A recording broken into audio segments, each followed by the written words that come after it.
It's an oddly familiar sense about this, the pre-Christmas sermon series, when we look at the prophets and read familiar Bible passages that crop up in our carol service. Forgive me if I sound a little cynical and tired. I've had a persistent cough for 4 weeks, and it's just annoying. But no, to be fair, this year we're focusing on the Davidic king, past, present, and yet to come, as featured not just in the prophets. And this morning we're looking at the Davidic king in Micah. What does Micah have to say about this subject? Micah, to me, has always been a pretty gloomy book to read.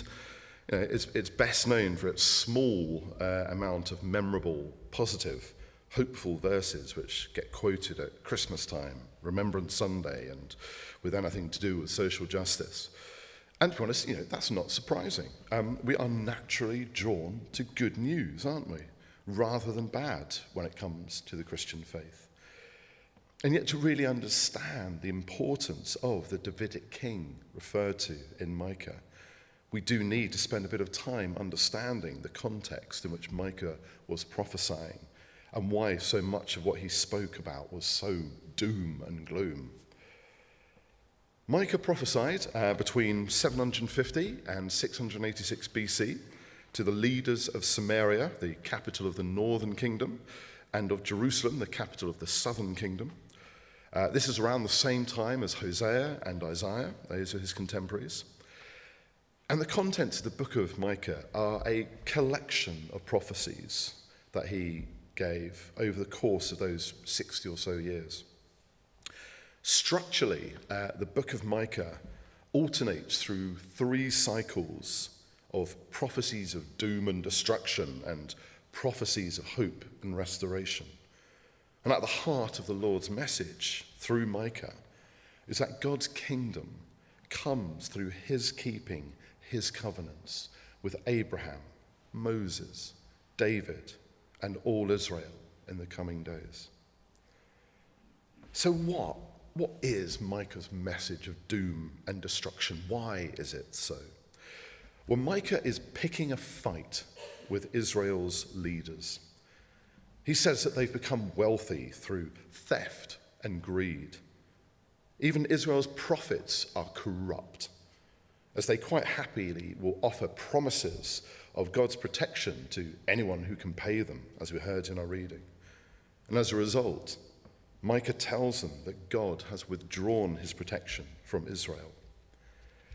And really, I could have chosen any of these accusation prophecies as a reading, as they're all fairly similar. But they do each have a specific focus, and the reading we had from chapter 3 serves to demonstrate the wickedness of those people who were supposed to be looking after the people of Israel, keeping them, obeying God's commandments, and honouring the covenant he made with them. In chapters 3 to 4, Micah describes in a second set of accusations even more ways that the leaders and prophets have worked together to create grave injustices. They run the land with bribes and bend the law to favour the wealthy, depriving the poor of their own land, their security, and eventually their hope, which was all they had left. And this is all in violation of the laws of the Torah, which declared it illegal to sell land beginning to families, especially poor ones. And so, God's judgment was to take the form of oppressive nations coming to take out the northern kingdom and Jerusalem and the temple. And while these are severe warnings, the book doesn't just end things there. Each section of warning is concluded with a striking promise of hope. The first of these, it's a poem almost about how God is like a shepherd who's going to rescue and gather his flock, the remnant of his people. He'll bring them to good pastures and become their king once more. It says, I will surely gather all of you, Jacob. I will surely bring together the remnant of Israel. I will bring them together like a sheep in a pen, like a flock in its pasture. The place will throng with people. The one who breaks open the way will go up before them. They will break through the gate and go out. Their king will pass through before them, the Lord at their head. The second promise is found in chapter 4, where Micah picks up on the image of the ruined Jerusalem temple and says that this will not be permanent. God will one day exalt his temple, fill it with his presence, and fill the city with the remnant of his people. God's purpose to make Israel the meeting place of heaven and earth will be fulfilled. And all nations will stream to Jerusalem, where God will become their king and bring peace to all on the earth. And in Micah chapter 5, verses 1 to 6, he prophesies that the Messiah's origins are of David's offspring and descendants. We had this reading read to us, and in the words that will be read in carol services with readings throughout the world, we learn that a new messianic king from the line of David will come to this new Jerusalem.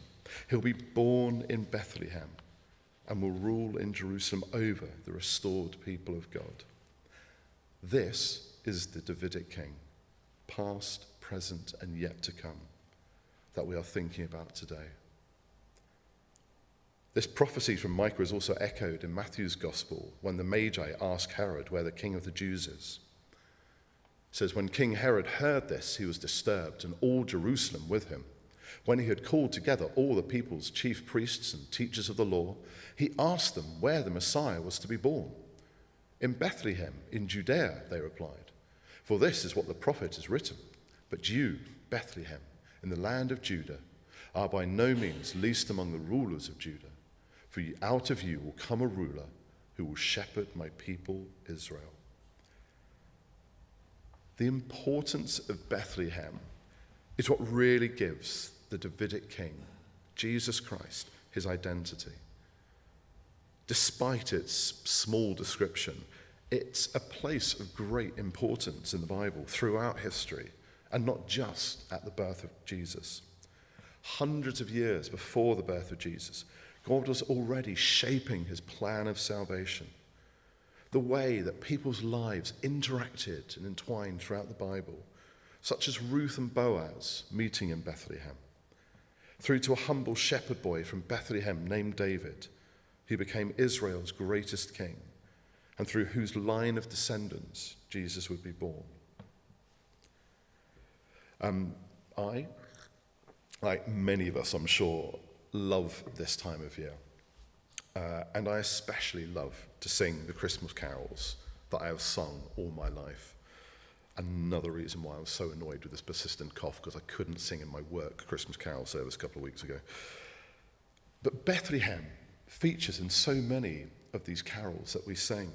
From O Little Town of Bethlehem to Once in Royal David's City to See Him Lying on a Bed of Straw. Why?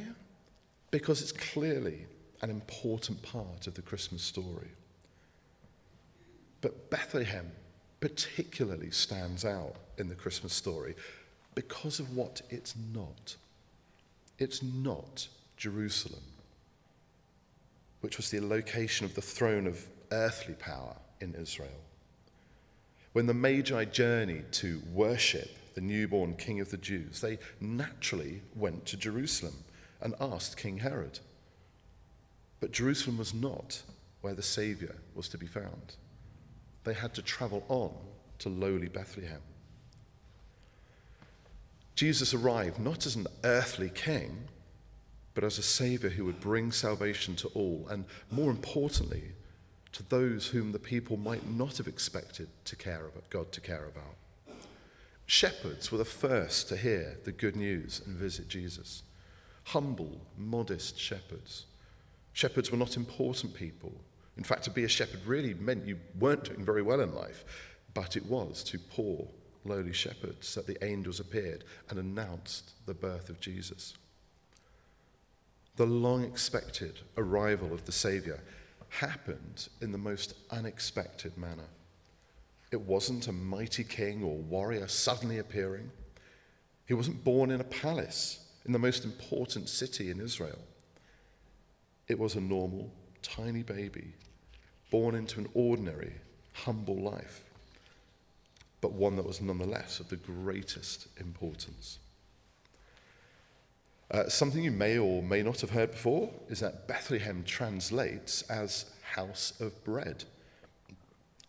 The Messiah, whom the prophet Micah had said would be the people's peace, was born in a place called the house of bread. And years later, when performing one of his most public miracles, the feeding of the 5,000, Jesus would declare to all those listening, "I am the bread of life. Whoever comes to me will never go hungry, and whoever believes in me will never be thirsty." Despite being such a little town, Bethlehem is important. And it was important that the Davidic King Jesus was to be born there. The promise of a Saviour who would make things right between us and God, who would bring an end to the fear of separation from God, and instead give us the hope of new life in him. It was all brought together in that one special night in Bethlehem when Jesus was born. It's a great truth, among many other wonderful words, that can also be found in one of our favourite carols about the little town of Bethlehem. The hopes and fears of all the years are met in thee tonight. Fantastic words amidst all this doom and gloom. Because, of course, Micah's not finished there, is he? There's plenty more misery to be shared around. The final section of Micah returns to the same pattern used in the first two parts. Warning followed by hope. Micah exposes the unjust economic practices of Israel's leaders that are destroying both the land and the people. And it's here that Micah offers his famous words summarizing what it means for Israel to follow their God. He has shown you, O mortal, what is good, and what does the Lord require of you? To act justly, and to love mercy, and to walk humbly with your God. Israel has not been doing any of this, and so will come to ruin. Several verses follow that passage, describing Israel's misery and what will happen.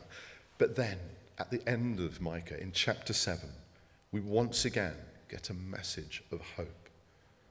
Micah takes a more personal take into his prophecy, making it a personal lament, but also one which is confident in the promise of the Lord to save him and Israel. Micah says, "Do not gloat over me, my enemy. Though I have fallen, I will rise. Though I sit in darkness, the Lord will be my light." These words very much mirror those in Isaiah chapter 9, verse 2. The people walking in darkness have seen a great light. On those living in the land of deep darkness, a light has dawned.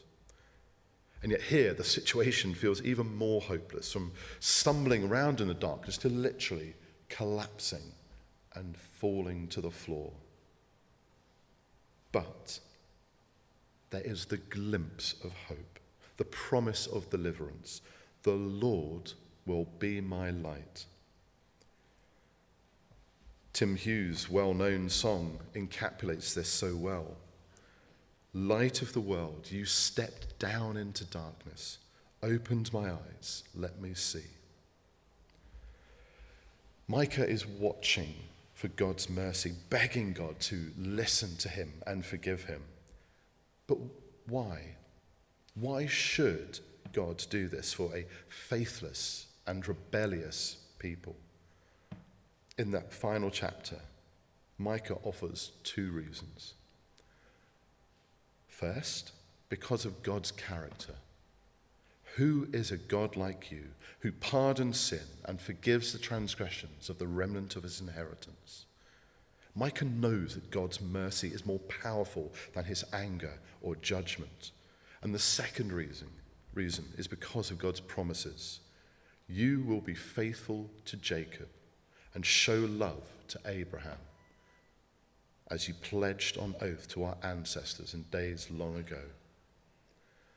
The birth of Jesus was the fulfillment of the promises God made to his people throughout history. The Davidic king that would be born in Bethlehem would bring about salvation and forgiveness. God sent the long-awaited Prince of Peace to give us peace. The bread of life, birthed in the house of bread to give us life. In the midst of so much darkness in our world, the light of the world was born to save us. This Christmas, will you let Jesus, the promised Messiah, be the one to daily nourish and sustain you? Will you give all your hopes and fears to God and say, you are King of my life? We waited so long for this expected Saviour, and when he came, it was the most unexpected yet amazing gift of all time.